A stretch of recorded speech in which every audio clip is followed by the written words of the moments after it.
Good evening everyone. आप सभी कैसे हैं? और मैं आशा करता हूँ आप लोग ठीक होंगे। तो जैसे कि पता है दोस्तों, आज है 2 फरवरी और प्रति वर्ष 2 फरवरी को विश्व आर्द्र भूमि के दिवस के रूप में मनाया जाता है। अच्छा दोस्तों, आप लोगों को पता होगा कि विश्व आर्द्र भूमि दिवस क्यों मनाया जाता है? क्योंकि 2 फरवरी 1971 को, कब? 2 फरवरी 1971 को ईरान के रामसर नामक शहर में यूनेस्को के द्वारा एक कन्वेंशन का आयोजन किया जाता है। और उस कन्वेंशन में ये धारणा रखी गई कि भारत नहीं, विश्व में जितने भी देश हैं वहाँ पे जो आर्द्र भूमियाँ हैं उनका संरक्षण किया जाए। अगर ऐसा नहीं किया गया तो पीने योग्य पानी की बहुत ही किल्लत होने वाली है। तो उसी दिन को याद करने के लिए विश्व भर में 2 फरवरी को प्रति 2 वर्ष में, कब? प्रति 2 वर्ष में एक बार जो है वो आर्द्र भूमि दिवस मनाया जाता है। तो अब पिछली बार जो है 2022 में मनाया गया था और 2023 में नहीं मनाया गया, और अब जो है 2024 में इसको मनाया गया है। यानी कि कौन सा दिवस हो जाएगा? तो विश्व आर्द्र भूमि दिवस हो जाएगा। इस दिवस को मनाता कौन है? तो इस दिवस को यूनेस्को के द्वारा आयोजित किया जाता है। और क्यों आयोजित किया जाता है? क्योंकि 2 फरवरी 1971 को ईरान के रामसर में एक कन्वेंशन का आयोजन किया जाता है। और उसका मुख्य उद्देश्य था कि विश्व में जितनी भी आर्द्र भूमियाँ उनको संरक्षित किया जाए। तो अब की बार जो है इस दिवस का आयोजन किया गया है। तो इसके बारे में जितने भी अहम पॉइंट्स हो सकते हैं वो सारे हम लोग यहाँ पे डिस्कशन करने वाले हैं। बस 5-6 मिनट का वीडियो रहेगा। आप लोग वीडियो में शुरू से लेकर अंत तक बने रहें, और डेफिनेट आज आपको कुछ ऐसा समझने वाला है जो आपने अब से पहले नहीं सुना होगा। ठीक है, तो चलिए मिलते हैं, देखते हैं आगे क्या लिखा हुआ है। तो देखो इसमें क्या बताया गया, लोगों और ग्रहों के लिए, लोगों और ग्रह के लिए आर्द्र भूमि की महत्वपूर्ण भूमिका के बारे में वैश्विक जागरूकता बढ़ाने के लिए प्रत्येक 2 वर्ष में, ठीक है, प्रत्येक 2 वर्ष में विश्व भर में आर्द्र भूमि दिवस मनाया जाता है।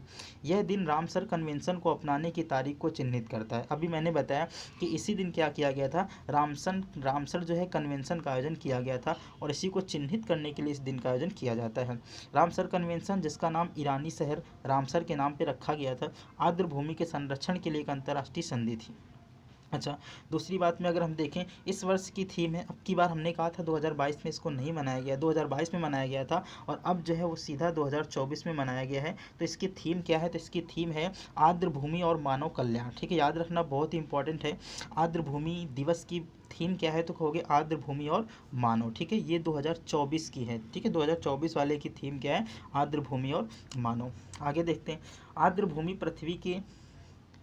पृथ्वी के केवल 6% भाग को कवर करती हैं, लेकिन 40% से अधिक पशु और पौधों की प्रजातियां आर्द्र भूमियों में निवास व प्रजनन करती हैं। दूसरे बारे में, आर्द्र भूमियां बाढ़ नियंत्रण, जल शुद्धिकरण और जल नियमन के लिए उत्तरदायी हैं। हालांकि वनों की तुलना में आर्द्र भूमियां 3 गुना तेजी से लुप्त हो रही हैं। जल निकासी, प्रदूषण, अत्यधिक मत्स्य और मनुष्यों द्वारा प्राकृतिक संसाधनों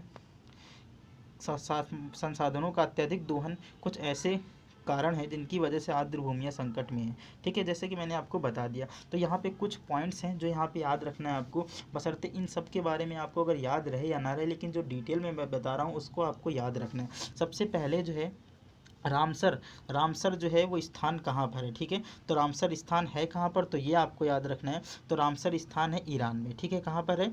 तो यह है ईरान में। ठीक है, ईरान में रामसर स्थान है। अच्छा, ये जो कन्वेंशन हुआ कब था? तो आपको याद रखना है कि 2 फरवरी को, कब? 2 फरवरी 1971 को ये कन्वेंशन हुआ था। अच्छा, इस कन्वेंशन 2 फरवरी 1971 को जो हुआ था, इसको आयोजित किसने किया था? तो इसको यूनेस्को के द्वारा आयोजित किया गया था। और पहली बार ये कब मनाया गया? तो पहली बार 1971 में इसको मनाया गया था। और लास्ट में इससे पहले कब? 2022 में मनाया गया था, और अब की बार 2024 में मनाया गया है। और ये जो दिवस है प्रति 2 वर्ष बाद मनाया जाता है। और इसका मुख्य उद्देश्य क्या है? तो इसका मुख्य उद्देश्य है आर्द्र भूमियों को संरक्षित करना, क्योंकि आर्द्र भूमियाँ नहीं रहेंगी तो जल जो है वो सोखते हुए ज़मीन के अंदर नहीं जाएगा, और अगर ज़मीन के अंदर जल पहुंच नहीं पाएगा तो पीने योग्य पानी की किल्लत हो जाएगी। जैसे कि आपको पता है कि हमारी जो पृथ्वी का जो 100% भाग है, उसमें से 100% भाग में से 71% भाग में क्या फैला हुआ है? जल फैला हुआ है, और मात्र 29% भाग में द्वीप और महाद्वीप पाए जाते हैं। लेकिन अगर इस जल को हम 100% मान लें तो इसमें जो है 97.33% जो जल है वो पीने योग्य नहीं है। ठीक है, पीने योग्य नहीं है। मात्र 3%, मात्र 2 दशमलव कुछ % जो पानी है वही पीने योग्य है, और वो हमें मिलता है ज़मीन के अंदर से, ग्लेशियरों से, झीलों से। ठीक है। तो इतनी बातें आपको याद रखना है। तो चलते हैं, मिलते हैं नेक्स्ट वीडियो के साथ नेक्स्ट दिन। तब तक के लिए take care, bye bye. Channel पे अगर नए हैं तो चैनल को सब्सक्राइब कर लेना और वीडियो को लाइक ज़रूर करना है आपको, ठीक है।